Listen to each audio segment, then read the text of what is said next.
Aapki ಅದಾಲತ್ನಲ್ಲಿ super star Hema ಮಾಲಿನಿಯವರ ಮೇಲಿರುವ ಆರೋಪವೆಂದರೆ ಇವರು ಪಾಲಿಟಿಕ್ಸ್ನಲ್ಲಿ misfit ಎಂಬುದು. ಹೇಮಾ ಅವರೇ, ನಿಮ್ಮಂತ ಸಾಧಾರಣವಾದಂಥ ಮಹಿಳೆ, ನಿಮ್ಮಂತ ಸಿಂಪಲ್ ಆದ ಮಹಿಳೆ ರಾಜಕೀಯಕ್ಕೆ ಬಂದಿದ್ದೀರಲ್ಲ, ಇದಕ್ಕೆ ಕಾರಣ ಏನಿರ್ಬೋದು?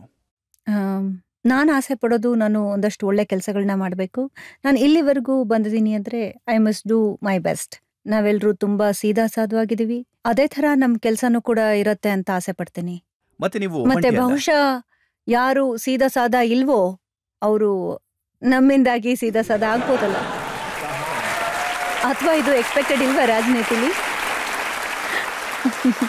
ಮೊದಲು ನೀವು ಪಬ್ಲಿಕ್ ಮೀಟಿಂಗ್ ನಲ್ಲಿ ಭಾಷಣ ಮಾಡಬೇಕಾದ್ರೆ ಒಂದೆರಡು ಸೆಂಟೆನ್ಸ್ ಗಳನ್ನ ಹೇಳಿ ಕೂತ್ಬಿಡ್ತಾ ಇದ್ರಿ. ಆದ್ರೆ ಈಗ ಪೂರ್ತಿ ಸ್ಪೀಚ್ ಅನ್ನ ಕೊಡ್ತೀರಿ, ಲಕ್ಷಾಂತರ ಜನರಿಗೆ ಭಾಷಣ ಮಾಡ್ತೀರಿ. Thanks to campaign.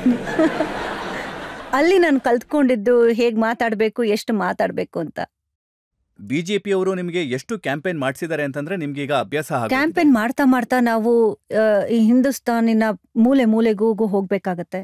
ತುಂಬಾ ಚೆನ್ನಾಗ್ ಅನ್ಸತ್ತೆ. ಜನಗಳನ್ನ ಮೀಟ್ ಮಾಡಿ ಹಳ್ಳಿಗಳಿಗೂ ಹೋಗ್ತೀವಿ, ಸಣ್ಣ ಸಣ್ಣ ಹಳ್ಳಿಗಳಿಗೆ, ಅವ್ರ ಜೊತೆ ಮಾತಾಡ್ತೀವಿ, ಅವ್ರ ಮಾತನ್ನ ಕೇಳ್ತೀವಿ. ಅದರಲ್ಲೂ ಮುಖ್ಯವಾಗಿ ಮಹಿಳೆಯರು ಬರ್ತಾರೆ, ತುಂಬಾ ಪ್ರೀತಿಯಿಂದ ನೋಡ್ತಾರೆ. ಮತ್ತೆ ನಾವು ಆಡೋ ಮಾತನ್ನ ಅವರು ಕೇಳ್ತಾರೆ. ಮತ್ತೆ ಕೇಳಿಸ್ಕೊಂಡು ನಾವು ಈ ಪಾರ್ಟಿಗೆ ವೋಟ್ ಮಾಡಿ ಅಂತಂದ್ರೆ ಅದನ್ನು ಕೂಡ ಮಾಡ್ತಾರೆ. ಬಹುಶಃ ತುಂಬಾ ಜನಗಳಿಗೆ ಗೊತ್ತಿಲ್ಲ ಅಂತ ಅನ್ಸುತ್ತೆ, ಧರಮ್ ಅವರು ಆಕ್ಟರ್ ಆಗೋದ್ರ ಜೊತೆಗೆ ರೈಟರ್ ಕೂಡ ಅಂತ. ರೈಟರ್ ಕೂಡ ಹೌದು, ಮತ್ತೆ ಪೊಯೆಟ್ರಿ ಕೂಡ, ಸಣ್ಣ ಪುಟ್ಟ ಕವನಗಳನ್ನ ಬರೀತಾರೆ. ನಿಮ್ ಬಗ್ಗೆ ಅವ್ರು ಏನು ಹೇಳ್ತಾರೆ ಅದನ್ನ ನಾನು ನಿಮ್ಗೆ ಹೇಳ್ತೀನಿ. ಮಹೇಶ್ ಭಟ್ ಡೈರೆಕ್ಟರ್ ಪ್ರೊಡ್ಯೂಸರ್ ಏನಿದಾರಲ್ಲ, ಅವ್ರ ಜೊತೆಗೆ ಅವರು ಏರ್ಕ್ರಾಫ್ಟ್ ನಲ್ಲಿ ಇದ್ರಂತೆ. ನನಗೆ ಮಹೇಶ್ ಭಟ್ ಅವ್ರು ಹೇಳಿದ್ರು, ಯಾವಾಗ ಅವರು ನಿಮ್ ಬಗ್ಗೆ ಮಾತಾಡಿದ್ರಲ್ಲ, ಆಗ ಧರಮ್ ಅವ್ರು ಹೇಳಿದ್ರಂತೆ, ಹೇಮಾ ಮಾಲಿನಿ ನನಗೋಸ್ಕರ ಏನೆಲ್ಲ ಮಾಡಿದಾರಲ್ಲ, ಏನೆಲ್ಲ ನನಗೋಸ್ಕರ ಮಾಡಿದಾರಲ್ಲ, ಜಗತ್ತಿನ ಯಾವ ಹೆಣ್ಣು ಕೂಡ ತನ್ನ ಗಂಡನಿಗೆ ಅದನ್ನ ಮಾಡೋದಕ್ಕೆ ಸಾಧ್ಯ ಇಲ್ಲ. She is great. So sweet. I am so thankful to him for saying so lovely. ಆದ್ರೆ ನಾನೀಗ ನಿಮ್ಮನ್ನ ಕೇಳಿದ್ರೆ ನೀವು ಅವ್ರ ಬಗ್ಗೆ ಏನ್ ಹೇಳ್ತೀರಿ?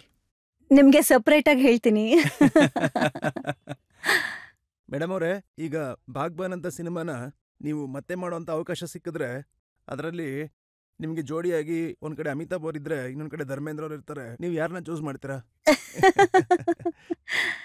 ಮೊದ್ಲಿಗೆ ಬಾಗ್ಬಾನ್ ಮತ್ತೆ ಮಾಡಿದ್ರೆ ಖಂಡಿತ ನಾನು ಮಾಡೋದಿಲ್ವಾ? ಇಲ್ಲ. ಒಂದ್ ವೇಳೆ ಬೇರೆ ಯಾವ್ದಾದ್ರು ಒಳ್ಳೆ ಕತೆ ಸಿಕ್ಕಿದ್ರೆ, ಅದರಲ್ಲಿ ಧರ್ಮಜಿ ಏನಾದ್ರೂ ಇದ್ರೆ, ಹೇಳ್ಬೇಕಂದ್ರೆ ಈಗ್ಲೂ ಕೂಡ ಒಂದು ಪ್ರಪೋಸಲ್ ಇದೆ ಅವ್ರ ಜೊತೆ ಕೆಲಸ ಮಾಡೋದಿಕ್ಕೆ.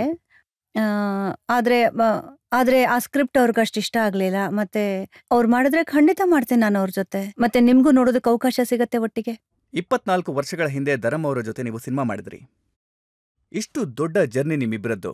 ಮಧ್ಯದಲ್ಲಿ ಆಫರ್ ಬರೋದು ನಿಂತು ಹೋಯ್ತು, ಮತ್ತೆ ನೀವು ಸಿನಿಮಾ ಮಾಡೋದಿಲ್ಲ ಜೊತೆಯಾಗಿ ಅಂತ ಅನ್ಕೊಂಡ್ರು? ಇಲ್ಲ, ಆಫರ್ ಬಹುಶಃ ಇತ್ತು, ಆದ್ರೆ ನಮ್ಗೆ ಮಾಡ್ತಾ ಇರ್ಲಿಲ್ಲ ನಾವು. ನಮ್ಗೊಂಥರ ಸ್ವಲ್ಪ ಅನ್ಕಂಫರ್ಟಬಲ್ ಫೀಲ್ ಆಗ್ತಿತ್ತು. ಇವಾಗ್ಲೂ ಗೊತ್ತಿಲ್ಲ ಹೇಗಾಗತ್ತೋ ಏನೋ. ಶೋಲೆನ ಮತ್ತೆ ಮಾಡಿದ್ರೆ ಅದರ ರೀಮೇಕ್ ಆಗ್ತಾ ಇದೆ. ನಿಮಗೆ ಆಫರ್ ಮಾಡಿದ್ರೆ ಯಾವ ರೋಲನ್ನ ಪ್ಲೇ ಮಾಡೋದಕ್ಕೆ ಇಷ್ಟಪಡ್ತೀರಾ? ಮತ್ತೆ ಅದೇ ಬಸಂತಿ ರೋಲ?